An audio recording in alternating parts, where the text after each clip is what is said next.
ஆசிரியே, உன் முகத்தில் ஏதோ குழப்பம் தெரிகிறதே. ஒன்றுமில்லை சுவாமி.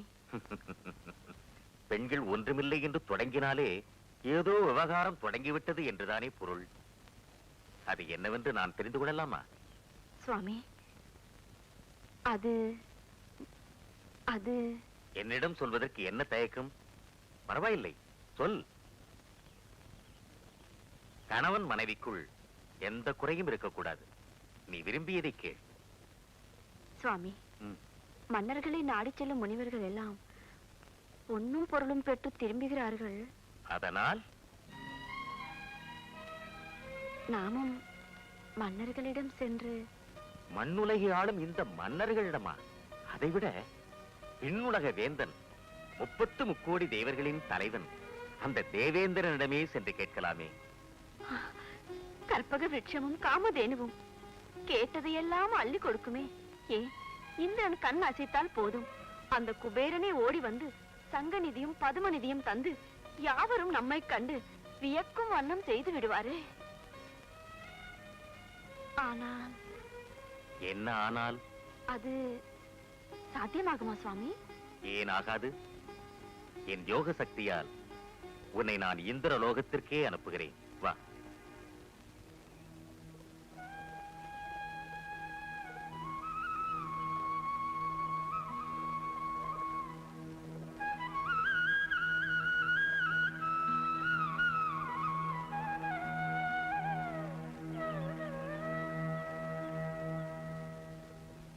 ஆசிரியே. சுவாமி, இந்த அருகம்புல்லின் எடைக்கு எவ்வளவு செல்வம் கிடைக்குமோ அதை மட்டும் பெற்றுக் கொண்டு வா. சுவாமி, சொன்னதை செய்.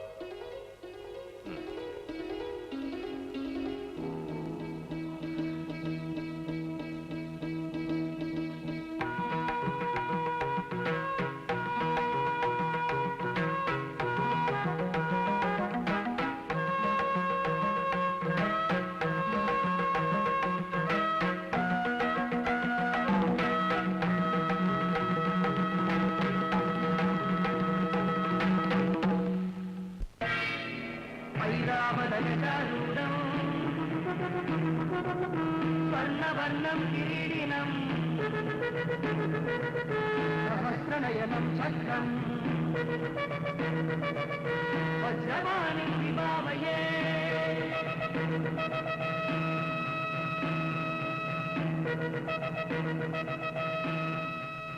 மகாராஜா, பூலோகத்திலிருந்து யாரோ ஒரு ரிஷி பத்தினி வந்திருக்கிறார்.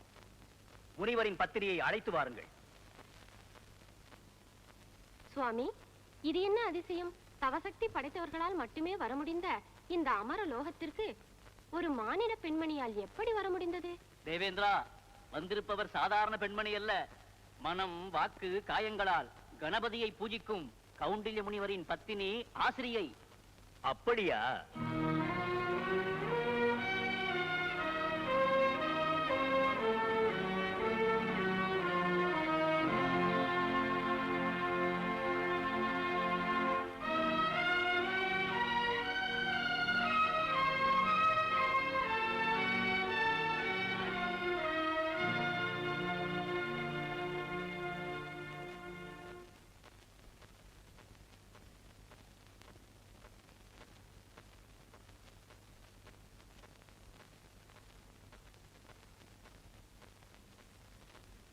வாருங்கள். எவருமே வர முடியாத இந்திரலோகத்திற்கு தாங்கள் வந்திருப்பது எனக்கு வியப்பாக இருக்கிறது. தேவ தலைவா, இந்திர சபைக்கே வந்து தங்களை தரிசிக்க முடியும் என்று இன்று வரை நானும் நினைத்ததில்லை. என் சுவாமியின் யோக சக்தியால் இப்படி ஒரு பாக்கியம் எனக்கு சித்தித்தது. தாங்கள் வந்த காரணத்தை நான் அறிந்து கொள்ளலாமா? அது அது சொல்லுங்கள். தயக்கமாக இருக்கிறது. ஆசிரியை, கௌண்டல்ய முனிவர் எதற்கு இங்கு அனுப்பினாரோ அதை சொல்லிவிடேன். நிறைந்த பொருளை பெற வேண்டும் என்றுதான் வந்தேன். ஆனால் என்ன? ஒரு நிபந்தனை. நிபந்தனையா? இந்த இந்திரனுக்கா? தங்களுக்கல்ல, எனக்கு. ஓ, எதுவாயினும் கேளுங்கள்.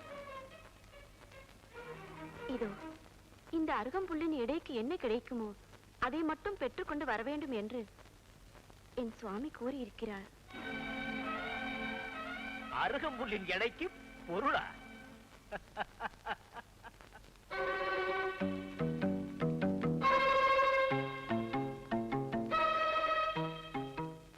நாராயண திருமகளின் அருள் முழுவதும் நிறைந்திருக்கும் இந்த அவையில் நின்று கொண்டு இந்த அருகம்புல்லின் எடைக்கு பொருள் கேட்கிறார் இந்த அம்மையார்.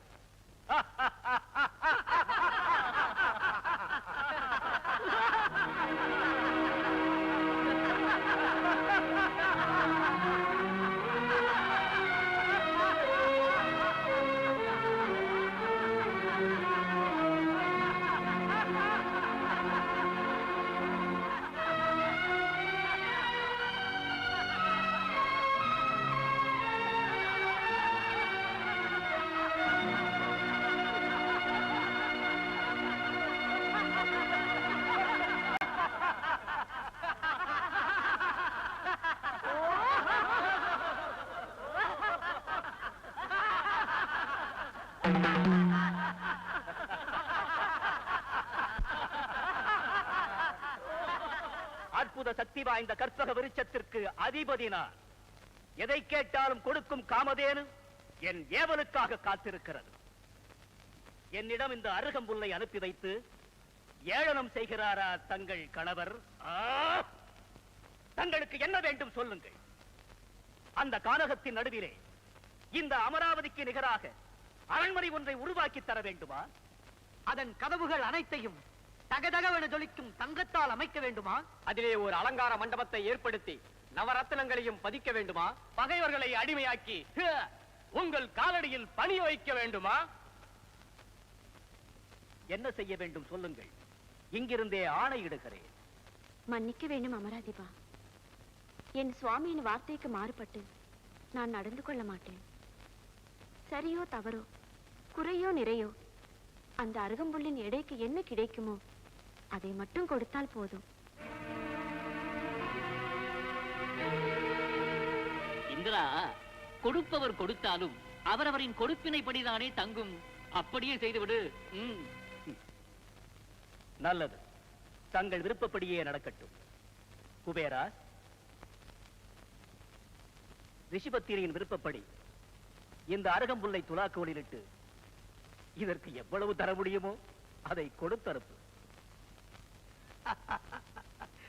இந்த அருகம்புல்லுக்கு துலாக்கோல் வேறா?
நாரதரே, நாரதரே, நாராயணா, இனி நாங்கள் என்ன செய்ய வேண்டும்? அதுதான் எனக்கும் ஒன்றும் புரியவில்லை தேவேந்திரா. ஆனால் ஒன்று மட்டும் மறுக்க முடியாத உண்மை. தேவலோகத்திற்கு அதிபதியான நீயே உன் கிரீடத்தை கழற்றி வைத்து விட்டதால் அஷ்டதிக்கு பாலகர்களும் இந்த அருகம்புல்லுக்கு அடிமையாகி விட்டீர்கள். அதாவது இதை கொடுத்தனுப்பிய கௌண்டில்ய முனிவருக்கு நீங்கள் எல்லோரும் அடிமை. நாராயணா,